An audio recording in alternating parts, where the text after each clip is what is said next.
Hoje, dia de Todos os Santos, eu quero quebrar os paradigmas e vou te contar 5 tretas que aconteceram entre os santos e ainda tem um detalhe mais chocante. Tá tudo na Bíblia. E se você está me perguntando, ué, mas pode ter desentendimento entre os santos, você não sabe o que é ser santo. Ser santo não é uma pessoa que não sente raiva, dor, tristeza, ou aquela pessoa que aceita tudo. Isso não é exatamente santo. Eu vou dizer agora o que o Papa Francisco ele diz sobre o que é ser santo, sobre santidade. A santidade é um dom de Deus que recebemos no batismo. Se o deixarmos crescer, pode mudar completamente a nossa vida. Portanto, os santos não são heróis inalcançáveis ou distantes, mas são pessoas como nós. Então, ser santo não é uma coisa impossível. O santo é uma pessoa como nós, ué. Você vai ao banheiro, o Santos também ia. Você sente dor, o Santos também sentia, né? Raiva, tristeza, frustração, tudo isso é normal do ser humano. Então, o que é ser santo? É deixar o dom da santidade de Deus, né, agir na sua vida e fazer a vontade de Deus em muitas e muitas vezes. Então, ser santo é fazer a vontade de Deus em vida. Bem, a primeira treta que eu quero comentar com vocês, as duas primeiras tretas, na verdade, acontecem com a Sagrada Família. Pois é, logo assim que, né, Deus fez os planos lá, Maria disse sim. E Maria ficou grávida do Espírito Santo. São José fica angustiado, triste, né? Com certeza ele deve ter pensado que foi traído. E para não fazer um estardalhaço, ele resolve acabar com o noivado, né? Então, ele, na verdade, ali, né, ele rejeita Nossa Senhora, assim, né? Amigavelmente, e na verdade ia acabar com o noivado. Então, a primeira treta é essa. A diferença é que esse noivado voltou atrás, porque um anjo, sim, o anjo Gabriel foi lá conversar com São José através de um sonho, falou: São José, não é nada disso não, São José. E aí São José abriu os braços, acordou, abriu os braços, né? E foi correr atrás de Maria. Por isso que nós temos essa história belíssima da Sagrada Família. Bem, essa foi a primeira treta em família, mas a segunda foi quando São José e Maria, São José e Nossa Senhora, perderam o Filho de Deus. Como assim? Perdeu o Filho de Deus?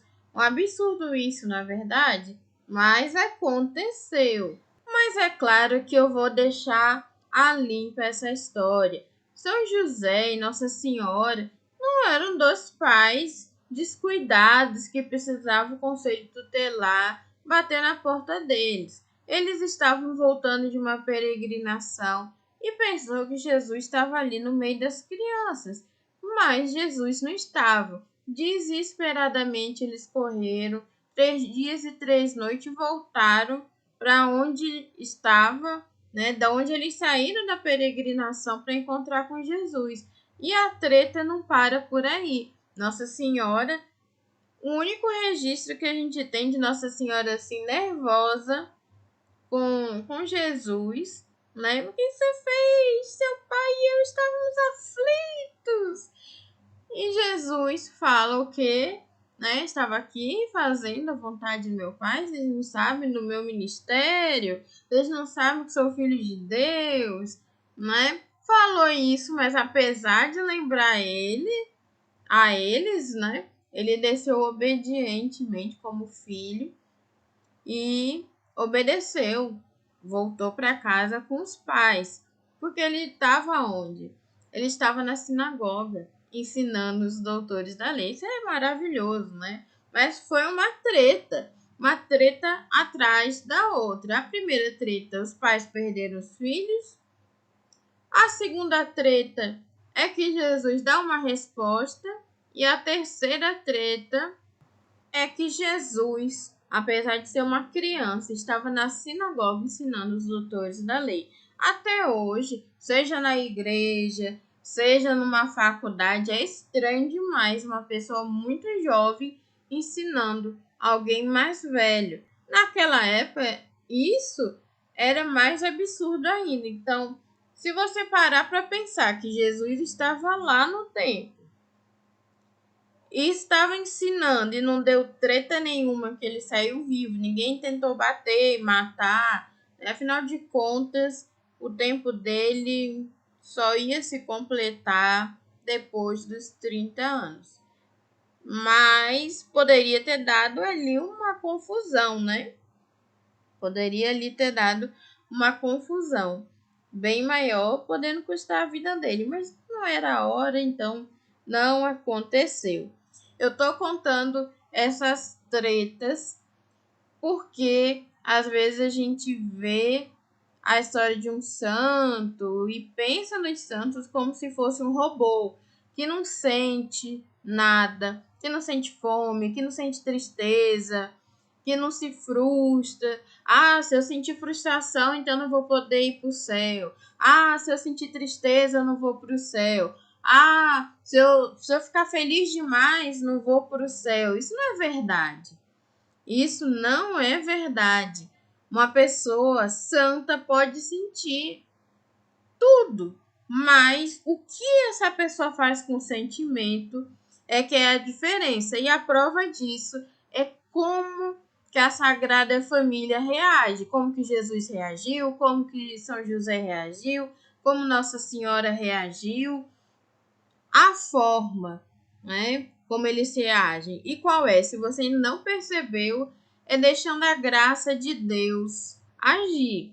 Não tem passagem bíblica dizendo que Nossa Senhora esperneou, postou no Instagram, no Facebook, hashtag São José não presta. Ela não fez isso, né?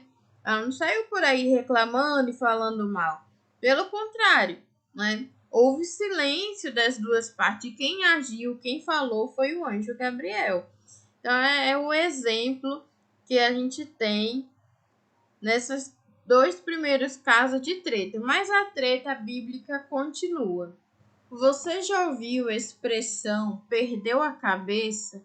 Pois é, o primo de Jesus, ele realmente chegou a perder a cabeça e todo mundo conhece alguém que perde a cabeça.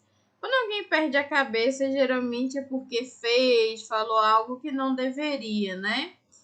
Mas nesse caso, essa treta bíblica, essa terceira treta bíblica, ela acontece porque São João Batista, primo de Jesus, ele, né, chama a atenção de um político da época porque estava vivendo de maneira errada e ele fala, olha, não é certo isso não. Mas na verdade nem foi o político, foi a mulher, né, a amante ali do político que não gostou do que ele estava falando. Por quê? Porque o político ele na verdade ele queria mudar. O político na verdade já estava entendendo e gostava do que São João Batista estava falando. Então ela sentiu medo. A verdade, a treta toda foi aí. Ela sentiu medo desse político falar, chega, é melhor esse relacionamento acabar, porque é pecado, né? É pecado, não está certo isso. Antes que esse político se convertesse, a mulher manda cortar a cabeça. E com certeza deve ser daí que vem a expressão: nossa, mas Cicrano perdeu a cabeça porque falou demais. Mas no caso de São João Batista, ele não fez nada de errado. A pessoa que está errada aí é a amante, é o rapaz político que não se converteu o suficiente a ponto de reconhecer seu erro e mudar de vida. Mas vamos à quarta treta, que é o atrasado. Jesus escolheu pessoas bem tretísticas. Jesus escolheu pessoas que causavam, né? Mas um deles causou assim, depois da ressuscitação, depois de Jesus que ressuscitou, né? Ele causou.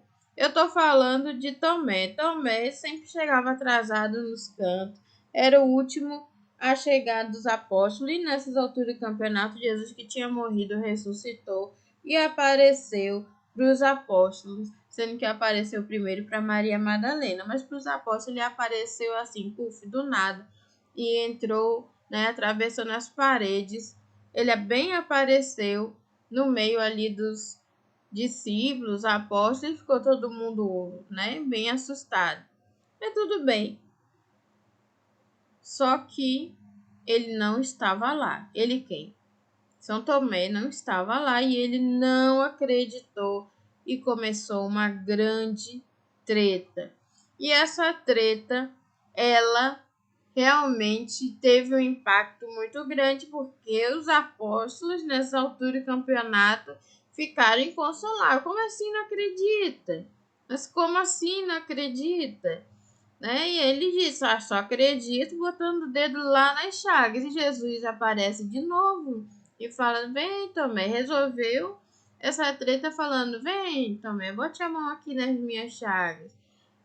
Ele, não, agora eu acredito, eu tô te vendo, Jesus. Jesus falou, não é por aí, né? Não é por aí. Lógico que não com essas palavras, por isso que eu tô deixando as passagens bíblicas para vocês verem. Mas foi uma treta que fez os apóstolos, fez todo mundo ficar de cabelo em pé. E agora eu vou contar a última treta, que para mim é uma das maiores tretas. É claro que eu estou falando da briga que mudou a igreja. Sim, briga. Tudo começou com São Paulo e São Barnabé, que estavam discutindo com o pessoal, né? Que eram ali os seguidores de Jesus, porém, eles estavam ali pregando que as pessoas tinham que fazer, os gentios tinham que ao se converter, fazer a tradição da circuncisão, que era uma tradição judaica, ainda até hoje. Então, quando chegou a esse ponto, e aí ficou o bate-boca ali fervoroso, São Paulo falou que não ia ficar assim, foi até São Pedro conversar. São Pedro, né, juntou uma galera e eles chamaram essa treta toda de uma reunião. E essa reunião a gente chama na igreja de concílio. E esse concílio se toma decisão, sendo que São Pedro, primeiro Papa, ele que, né, ele que rezou, todos rezaram, mas assim, ele que rezou e que Deus falou com ele, o que fazer e tal. Mas os outros, a gente lendo, né, todo Atos 15, a gente vê que tinha outros pormenores a ser decidido. Então, São Pedro e São Paulo foram muito importantes nesse primeiro concílio. Por quê? Porque a briga era o seguinte: quem era judeu fazia circuncisão. Então, quando se convertia ao cristianismo, ele já tinha feito. E no caso dos gentios, que eram os pagãos, que eram as pessoas que não eram judias, o que acontecia? Elas não queriam fazer circuncisão e outras coisas mais das tradições judaicas. Aí, né, estava tendo impedimento e São Paulo veio em defesa dos gentios, porque ele também era, né, um gentio. E mediante essa reunião, esse momento de oração e conversa, foi decidido que realmente os gentios não tinham que fazer circuncisão e que Deus vinha para todos, né? Porque tinha aquela coisa, não, Deus é só meu. E São Paulo faz assim, ó, como que você tá falando que Deus é só para você? Não, Deus não é só para você, não. né? Deus não é só para os judeus, não. Deus é para todos. E de fato isso é confirmado, né? Deus fala com São Pedro. Mas essa treta foi tão boa que mudou a igreja, porque senão a igreja não seria católica, que significa para todos, né? Seriam só para os judeus. Essa é a grande diferença, é uma treta que teve solução com oração, com respeito. Lógico que aqui eu falei brincando e tal, mas até nas imagens demonstra como São Paulo respeitava São Pedro, o primeiro papa. Eu sei que esse vídeo ficou longo, mas eu espero de coração que você tenha gostado e que tenha dado boas risadas aí da forma que eu fui contando. É claro que a forma original e mais séria está na Bíblia e por isso eu deixei a passagem bíblica nas imagens aí para vocês anotarem e depois ler com calma. Obrigada por ter assistido até aqui. Curte, compartilhe, comenta e até a próxima parte 2. Tchau!